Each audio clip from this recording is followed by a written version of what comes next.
This is The Becoming, a podcast about the sacred and powerful journey of awakening and becoming who you truly are. We're your hosts, Kate and Judy Moon. As a mother-daughter duo with many years of experience in coaching and personal transformation and lifetimes of wisdom between us, together we explore what it truly means to come alive, living with deeper meaning and purpose, breaking generational chains, reclaiming freedom, and guiding the soul's return to wholeness.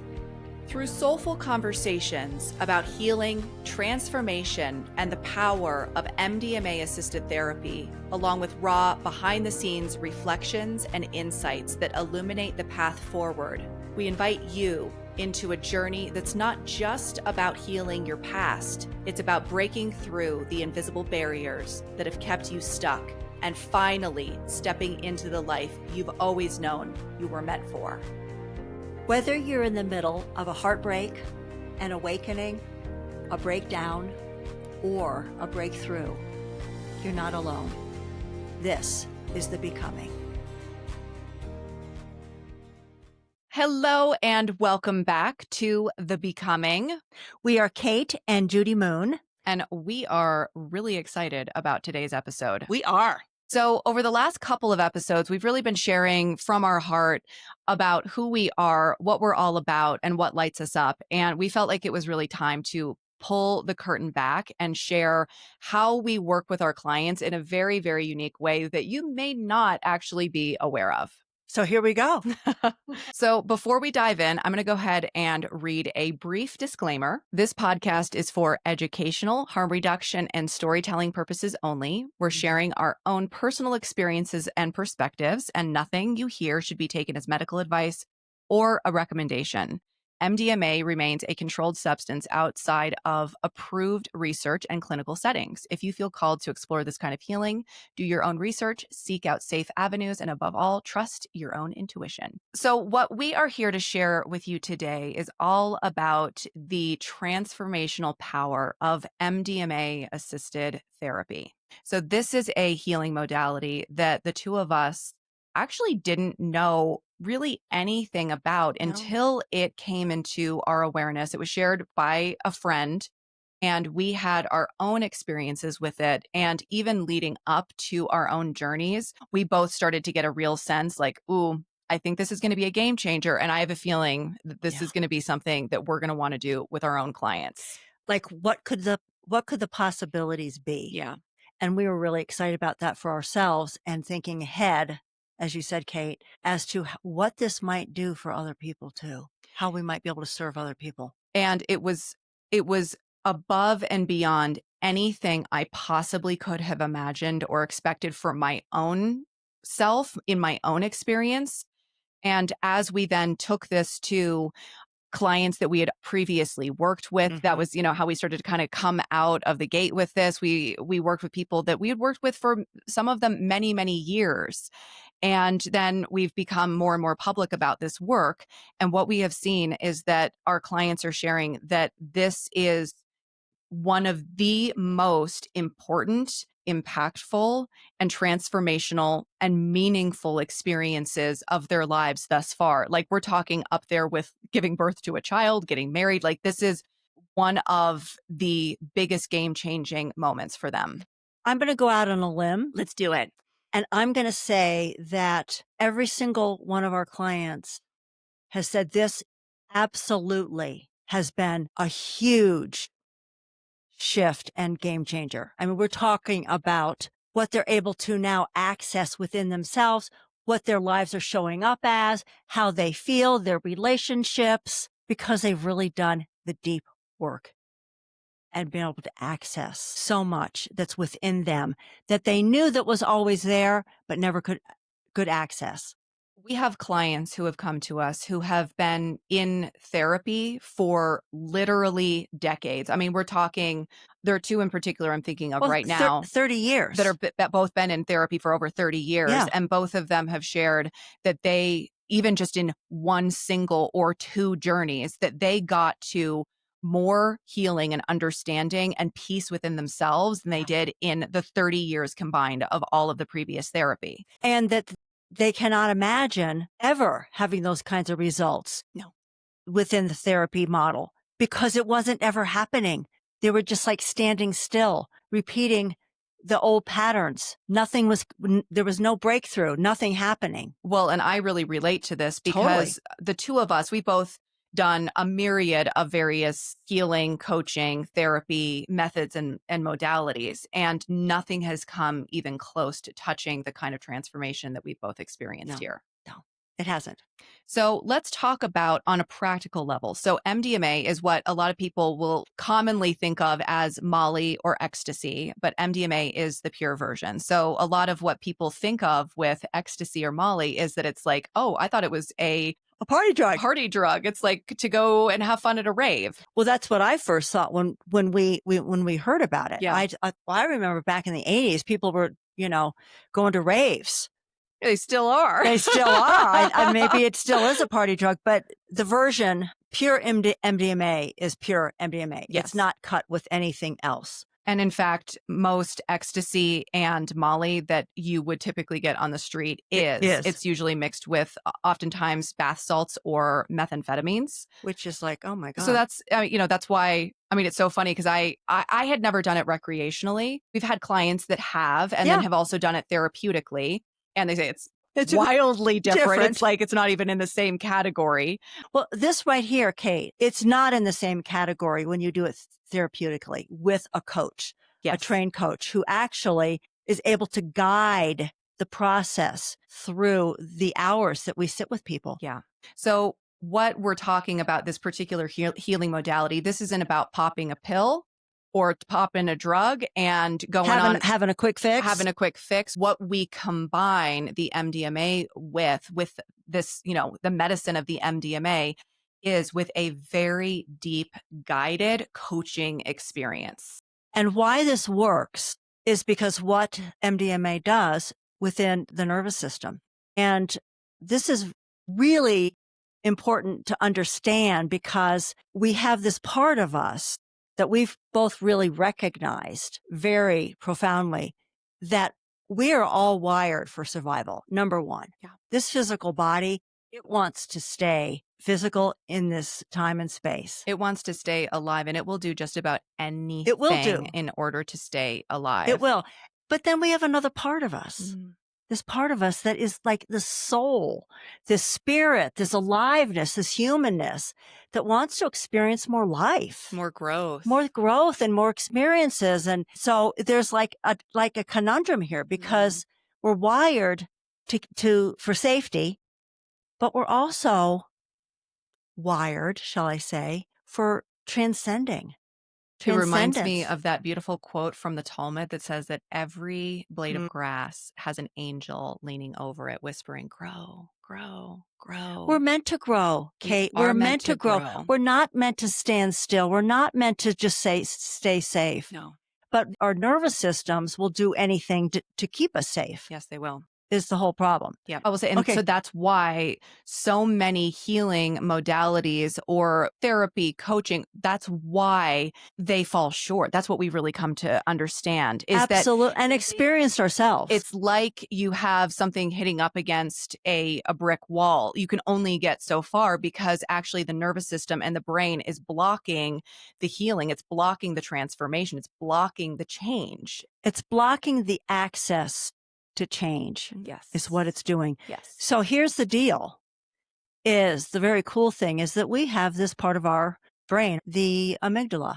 And of course, it keeps us alive. It's a good friend when we need it, It's like, don't go down that dark alley. No, or, you're getting too close to the edge of that cliff. Be careful. Step back. It does keep us safe and alive. That's a good thing. But it also keeps us stuck in fear and doubt.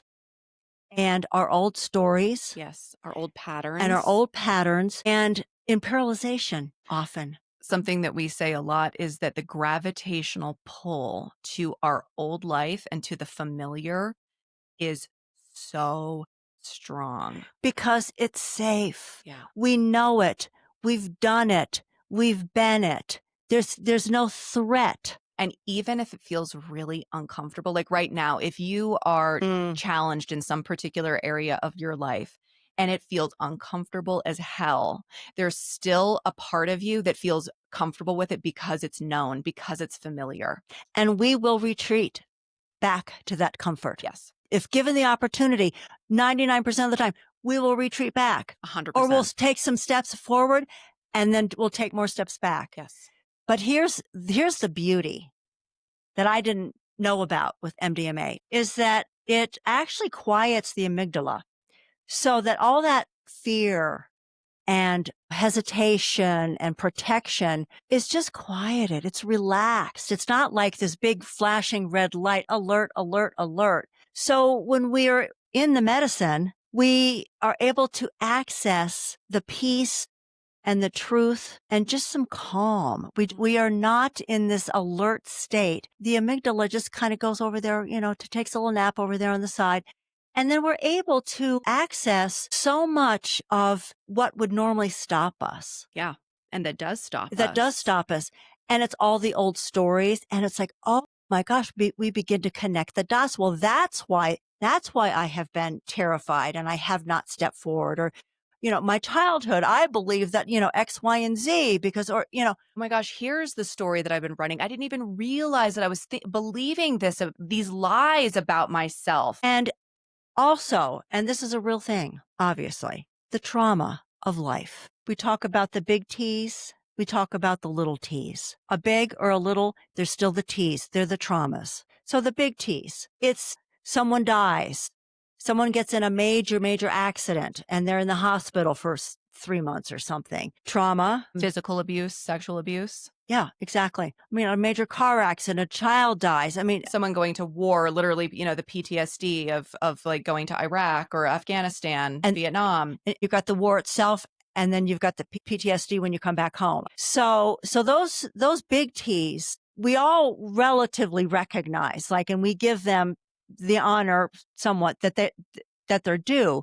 But these little T's are just as destructive in many, many ways. And they are smaller, so we don't give them as much credit, I guess. They are the invisible scars, the secrets that we hold, and that because of how our society is, they often aren't honored for the impact that they have on the individual.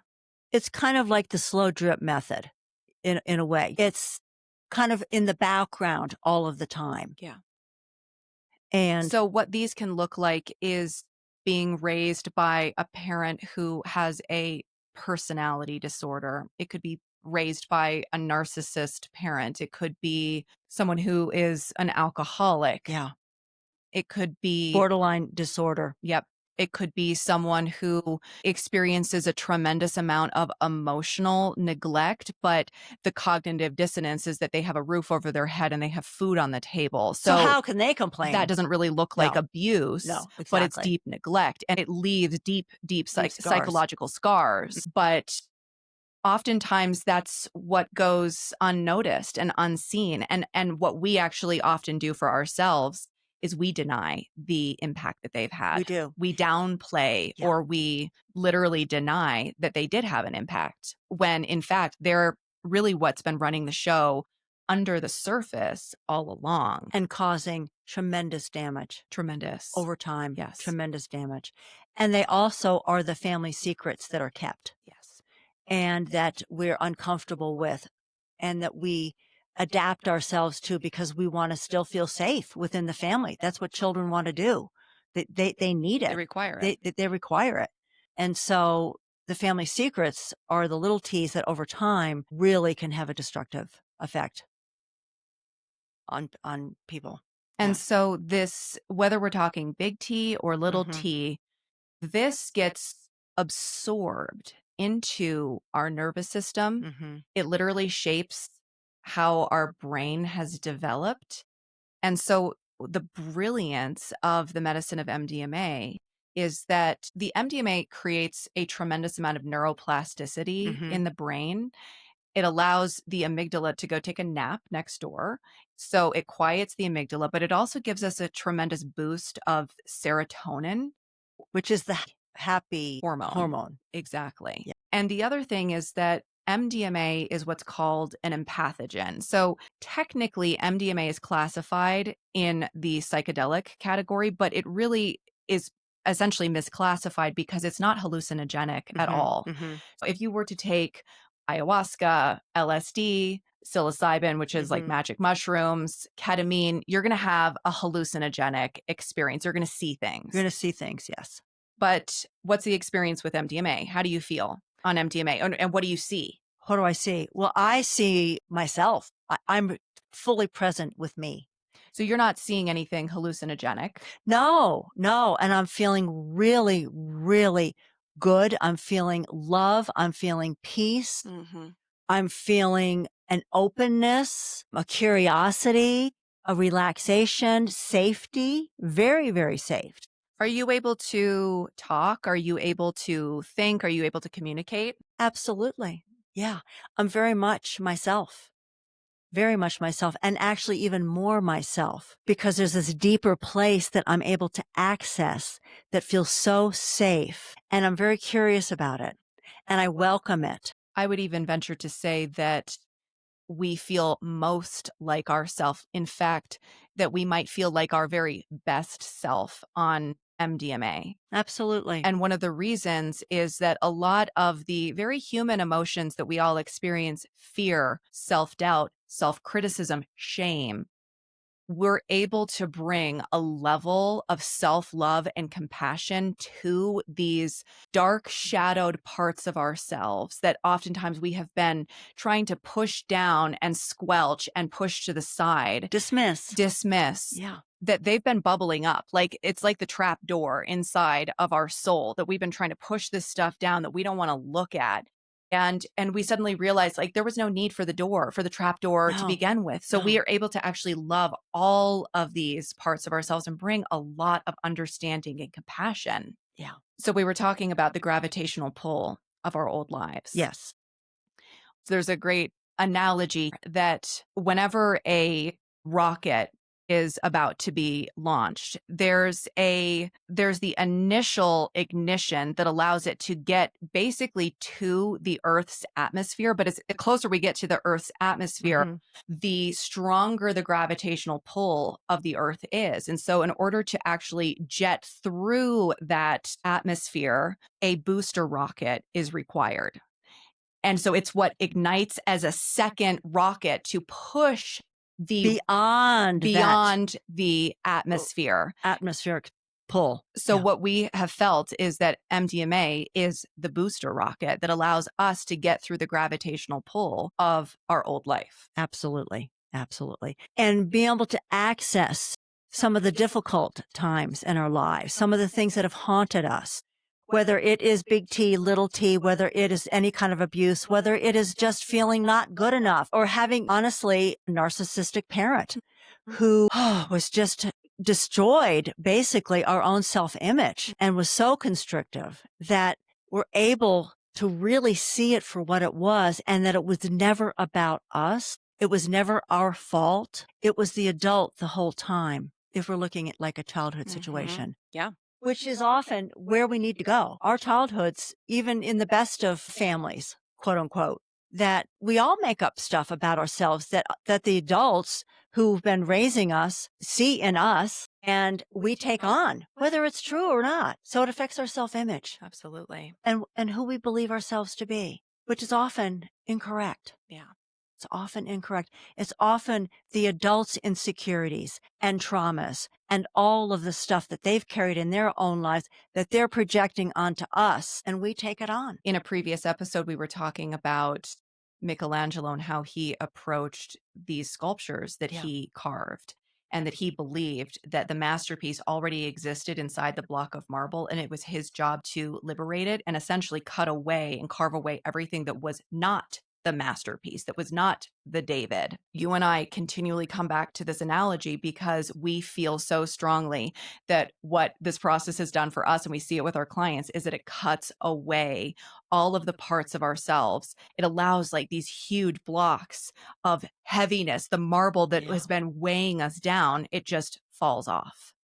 through this process. It dissipates. It It just falls off. dissipates. It It crumbles. crumbles. It dissolves. Yeah. It absolutely does. Yep. So let's talk a little bit about what is different about MDMA versus other psychedelic medicines. Sure. Well, we did talk about the actual in psychedelics, you actually see visuals. You have a visual experience. Yep. And it's not really about the inner, it's Mhm. about the outer experience. Yep. I just want to underscore that again, because that really has been my experience, is that a lot of these more hallucinogenic medicines, they pull focus and attention to something outside of me, versus the MDMA, where my focus and intention automatically gets directed right inside myself. It's introspection on steroids. It's introspection on steroids. Yeah. And particularly then when you have a very guide. skilled guide and coach who can help you to follow the threads. One of the things that we always say when we sit down with a client, the first session is in what we call the 3D. So when we're on the medicine, we call this like being in the 5D, because you're kind of floating around on a bit of another planet, even though you're also deeply grounded inside of yourself. In your own planet. In your own planet. But in the 3D, so we sit down, they're not on the medicine, and we talk about their intentions. Yeah. So we're very clear as coaches going into the session exactly what their intention is. Yeah. And, whether it's healing some family stuff, whether it's really finding out their life purpose, what am I here for? We have a lot of clients that come to us and say, the truth of it is that I don't really know who I am. Yeah. I have a lot of masks that I've worn out in the world. I've had a lot of identities that I've had, whether it's mother, father, I'm a good worker, I'm a good daughter, I'm a good son. Like, there are a lot of identities out there that they have tried on or that they've put on, but they don't really know who they are their core. But who am I? What was I sent here for? Yeah. What am I here to do, to be? And it's not just a job description. Not at all. But it's a beingness is really what it is. Yep. And I think that's the greatest pain, when we know that there's more for us to contribute in this life and we're not doing it. Absolutely. And we can't even access it. But it's in the medicine where we're then able to access those places because we're safe. Yes. And we're able to look at some things, some patterns that we've run in our lives, some old patterns in our family, who we were in the family system. Mm-hmm. What was the family system? Yeah. What was the conversation in the family system? There's a lot. I mean, honestly, what I really experience working with clients and myself too, is this human condition that we're all in. We're all human beings. We're all here to grow and to be and learn and all of that. And we're messy. The humans are messy. The humans are really messy. The humans are messy, and it hurts people. It does. Humans are unskilled, and it hurts people. A lot of hurt people hurt people. A lot of, yeah, indeed. And so this is kind of where we come along with cleanup. Yeah. Yeah. But no one else is going to clean up for us. So we get to do that for ourselves. It becomes our responsibility to do for ourselves. It does. Yeah. When we're aware that I'm not living the full life that I really desire to live, it's ours to do. It's ours to access. It's ours to explore. Many people don't do it. No. Some do. And it is really the pearl of great price to be able to really begin to see yourself really clearly, who you are and what you're here for. What's interesting is that I think that one of the fears that people have coming into a journey, they hear stories and they are definitely curious. It sparks their curiosity. There's a part of them. I think that when we hear truth, it resonates, even if it challenges old narratives. It would well, I'm not the kind of person that would do like a psychedelic. I'm not the type of person that would do MDMA. Like, is it safe? Is it okay? I think underneath a lot of the fear becomes, am I going to find something out about myself that I can't handle? Yeah. I do too. I think that's something that's actually very normal for people, and that they feel safer stuck than they dare to do something that scares them, that they might find something out that is unknown to them. Yes. So it's the fear of the unknown that they're terrified about. They know the stuckness that they're in. They know it and they feel it and they live it every single day. But it also is the water they swim in. So it's normal for them. Absolutely. But what is not normal is the unknown. But the unknown, that's where magic it lives. That's where all of creation is inside of the unknown. It's the unknown. So if we're unable to walk that, those, 12 inches between the known and the unknown, then we will live lives of quiet desperation. We will live forever in chains. We will live forever in chains. And every single client that we have worked with, I think, there's that question of like, am I going to find something out, or like, is my life going to implode because suddenly like I'm just going around and I'm walking away from my relationship? That has not been the experience of any single client of ours. And I'm going to say the reason why is the medicine actually has its own intelligence. Yes. It is only going to take us to where we're able to stand on that edge. Yes. Of the green growing edge of our becoming. Yes. It's not going to throw something at us. It's going to like, oh my God, I just imploded my entire life. That's not how it works. Because it's safe. It's very safe. Medicine is not going to allow us to do something that is the antithesis of more life. And of more healing. And more healing. What it brings is peace and healing and a sense of wholeness. It doesn't bring destruction. And it might bring a new consideration. I never thought of it that way. I always thought of it as X, Y, and Z. But what if that's not really true? What if I began to see it this way? That's what brings us peace. Yeah. Because it doesn't, just because we've always had a felt experience about something doesn't mean that it was necessarily true. Absolutely. And in my experience too, the reality, coming back to this fear of, am I going to find something out about myself or my life or my history or my past that I can't handle? Here's the real truth. Whatever this mysterious, nebulous, invisible force is that you are afraid of, that you're avoiding, wanting to push away, it is running every moment of your life and every action or inaction you take right now already. It is ruling your life right now. It's keeping you in the prison of your own making. It is keeping you in prison. So in my experience and my opinion, it is so much better to face the thing that we fear. It really is that Joseph Campbell quote of going into the cave and facing the dragon. Yep. This is what we have to do. The cave that we fear to enter holds the treasure that we seek. This is for seekers. This is for those who want a bigger life. And it's that sense of peace, that sense of possibility. What could occur in my life if I was not carrying this 10-pound weight on my back? Or 100-pound. Or 100-pound. Yeah.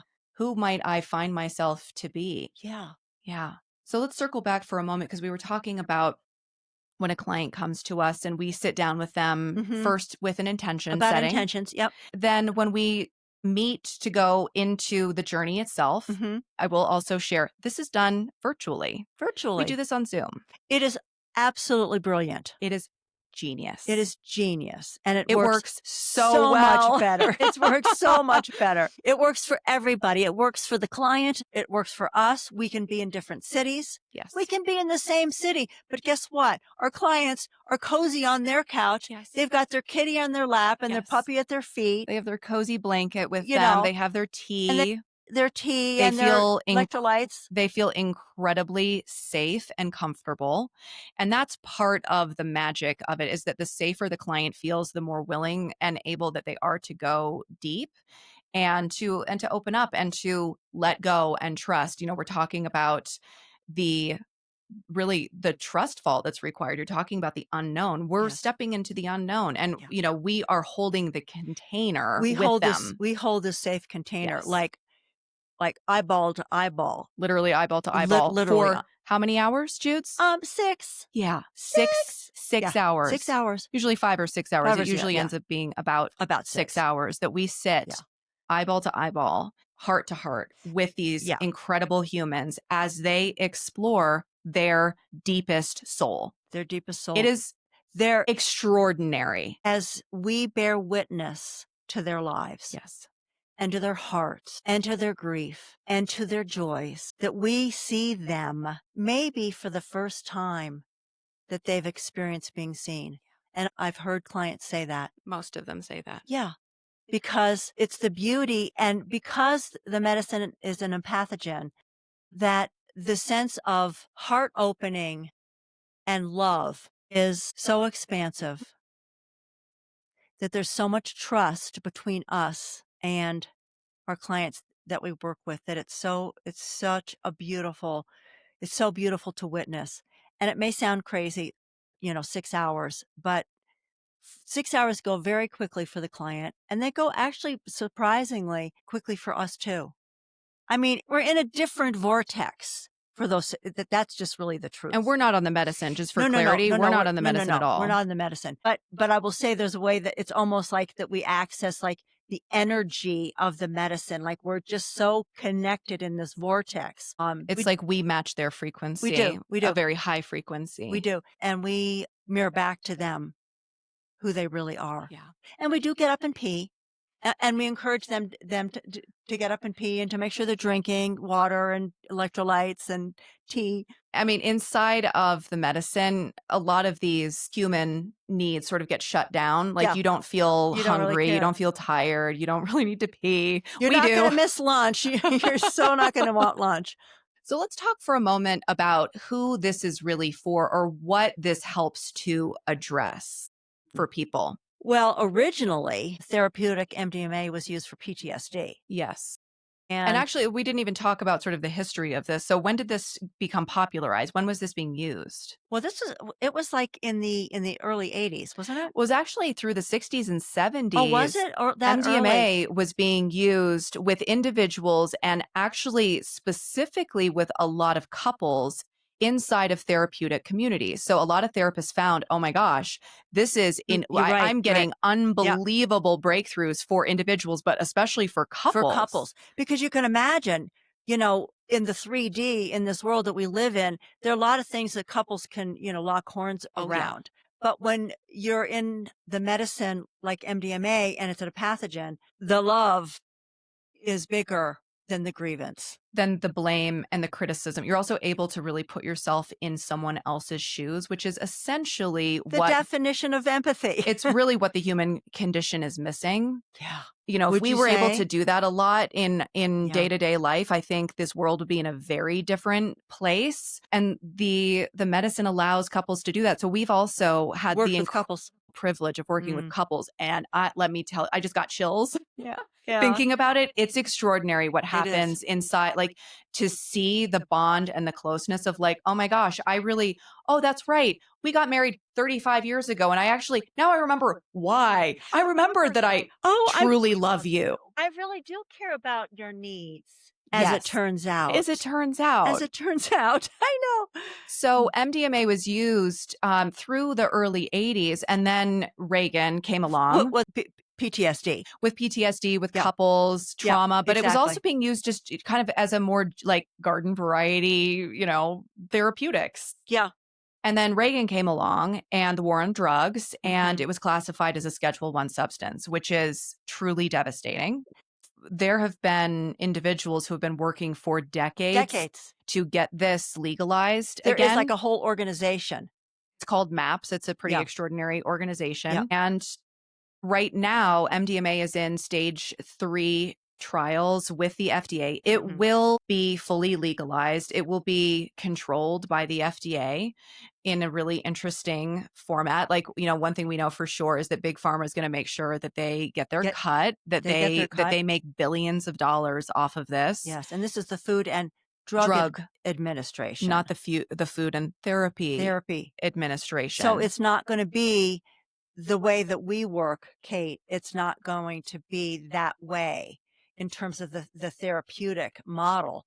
It's going to be more. Well, first, they're going to be in a clinical setting. Yeah. So you imagine in like yourself a hospital bed. in a hospital bed, like in a cell, in a hospital cell. You're in a hospital bed, And, there's probably going to be some music, an eye pillow, An eye mask. Yep. eye mask, and there need to be two Clinicians in the clinicians room, in the room, but but they don't really talk but, or but there's nobody to talk to. You're just in your own world. It's thing going to be is crazy expensive. it's going to be like 15 grand a pop Yeah. for one MDMA experience. And even within those conditions, there have been They've had incredible results. Yep. results and breakthroughs. So what it's really being shown that it's truly, truly a breakthrough medicine for is PTSD, Mhm. trauma, anxiety, depression. Yeah.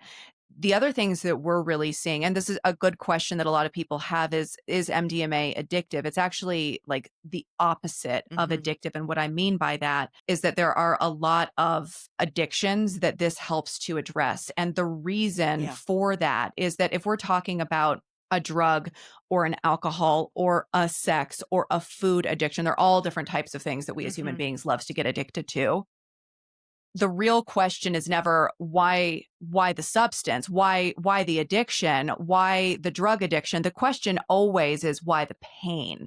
We're using the substance in order to dull or numb the pain of a lifetime, the grief, the trauma. Exactly. So when we get to the core of why is that there in the first place? Why do I feel the need to reach for a bottle of wine? Where is the trauma?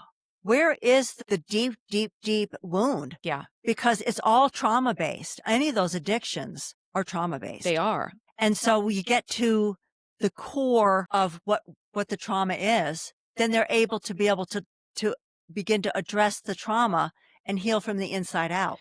And really what happens, and this is what we've seen, is that the addiction just sort of ends up evaporating because the core of why it's there was healed. And so It's not necessary. the outpicturing of it doesn't need to exist anymore. And the addiction just is no longer there. Exactly. Yeah. And so one of the things that we talk about a lot is that MDMA is like a Swiss Army knife for doing all different types of therapeutic work. You've got that jagged knife and you got that straight one.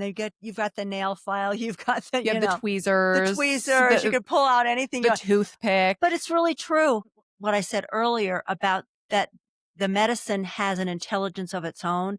So it's going to, even when we've discussed with a client their intentions, it's not that we ignore what they've, requested that they would love to address, because we get to everything. There's 6 hours with this person, so we get to everything. But we really trust where the medicine's initially taking that client, and we go there. And often they were like, "Whoa, I didn't expect that to come up." Yeah, we hear that all the time. We hear that all the time. Yeah, I didn't and it's expect always that to come it's up. always perfect. It's always exactly What's needed. Yeah. What it kind of reminds me of, an analogy that I've used before is, you kind of get a sense of like, you're kind of like digging around in your current life and you're like, okay, so I'm feeling like stymied in my work or like my relationship here or like my health. Like, so you're kind of like have a sense of what you're discontented with. Some general irritation. And then what you do is you start like digging around in the sand a little bit and you grab like a rope. And you're like, oh, that's interesting. Here's like the end of a rope. And then you start pulling it up. And then you like end up discovering that there's a sunken ship on the other side of it. It really is. Yeah, right. Like, oh my gosh, I didn't realize that was there. Yeah. Or something we hear a lot is, this is a lot. Is I always knew that, let's say, my childhood was kind of messed up, or I knew that there were some things from my past that I hadn't really dealt with, or I've even tried to deal with. I've spent decades in therapy trying to deal with. Yeah. I didn't really know at all how much this was still impacting my day-to-day life today. How much the trauma of having a narcissistic father Yeah.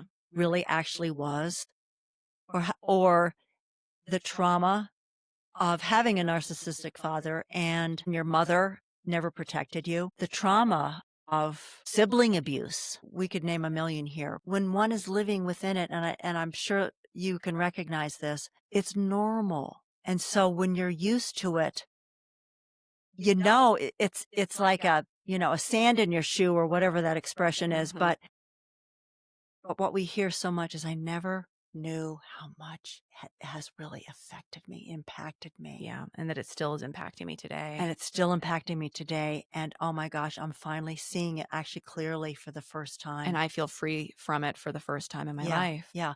And I know that this is literally my ticket to freedom. Yeah, exactly. Like me addressing this and actually seeing it for what it is, telling the truth about it, then that's where I am going to find my own liberation. Yeah. My own sense of freedom. I am freeing myself from the chains and the burden of this story or this abuse or of this bad behavior or whatever was going on. Yeah. And though many of us grow up in households that we look like we have a perfect little family, I'm going to say I have yet to see a perfect family. There are a lot of invisible scars. There are a lot of invisible scars. And the truth of it is we get to heal those. We don't have to live with them all our lives. Not at all. And that's why you and I have become so unbelievably passionate about this work, because it has been the vehicle that has allowed for that level of healing when nothing else had even gotten close. And I'm going to say here, I'm taking a little detour a little bit, but you and I, Kate, we have worked with entrepreneurs, women entrepreneurs, Yes. and some men too, for over a decade, Yeah. truthfully, who have big desires and big goals and big dreams. And they really, and they're purpose driven kind of humans. They really do, and impact driven. They want meaning making driven. Yeah. They want to make a difference in this world. And most likely when people want to make a difference in the world, it's because they've been stymied in their own lives. And so they want to they want to help. We have a lot of helpers out there. And this is a beautiful thing. Yeah, it's beautiful. And the truth of it is what happens that we've seen is that our stuff that we're just talking about right here keeps us from doing the very thing that we want to do. And the only way that we find the freedom to be able to actually be that man or woman who's living that life, doing whatever that is in their heart, we can't do it carrying all of our old baggage. No. We just can't. It's impossible. We have to clean up our side of the street first, and then we can help others to do the same. Absolutely. Yeah. And this is something that we have seen, is that when people are finally able to put the weight down from their past, the natural evolution and next step for them is to say, oh my gosh, what really is my soul work now? They're like, I have found myself. I have touched the most authentic core of my being, and I know who I am. I see myself more clearly than I ever have before. Yeah. So now from this point, what could I do in the future when we are no longer dragging the weight of our past? When we unburden, we literally are able to then soar. Suddenly it's like, oh my gosh, the sky really is the limit. What could be possible? What if I moved to this location? I've always wanted to go there. And then suddenly they're like messaging us like, I'm on a plane right now and I'm going to find my new house. And we're like, amazing. Like literally. Like literally. We have a client right now doing that. She's searching for her dream home. I think she's landed. People that they're unleashed, they're writing again for the first time. They're like, oh my gosh, this thing that I thought was my work in the world to do, that was all ego. I don't know where I picked up that I needed to do that. This is really my thing. This is really my purpose. This is where my heart is going. And I've never been more lit up in my life. I mean, it's story after story. Story after story after story. That being said, if this is something that is sparking your curiosity and you're curious about this, absolutely reach out. This is what we are most passionate about. There was a documentary that the two of us watched that was definitely left a big impact on us. How to Change Your Mind, and it's on Netflix. It's a 4-part documentary series by Michael Pollan. He also wrote a book all about that's called How to Change Your Mind. And one of the episodes is all about MDMA therapy, assisted therapy. The only disclaimer that I will give is that the way that it's shown there is in a very clinical setting. So that's just very different than what the experience is with us. Yeah. Yeah. I mean, the best thing, reach out to us. Reach out to us. Our hearts are open, eager to have conversations, and happy to answer any questions and hear your story and help you to discern whether this is a right fit for you. If this really is your next step. And if we feel like that's also your right next step too. Yeah. So thank you so much for joining us for this very important conversation. This is something that you can tell we are incredibly passionate about. It is deep in our heart to share because it has impacted our lives in ways that we will never be able to fully express. And in our next episode, we're going to go deeper into our own personal transformation and our individual stories. Thank you so much for being with us today. And we really look forward to seeing you on our next episode. Thank you so much for listening to The Becoming. We'd love for you to join our growing community. Please subscribe to the podcast, share this episode with a friend, and leave a 5-star review. It truly means the world to us and helps others to find their way here too. We'll see you in the next episode.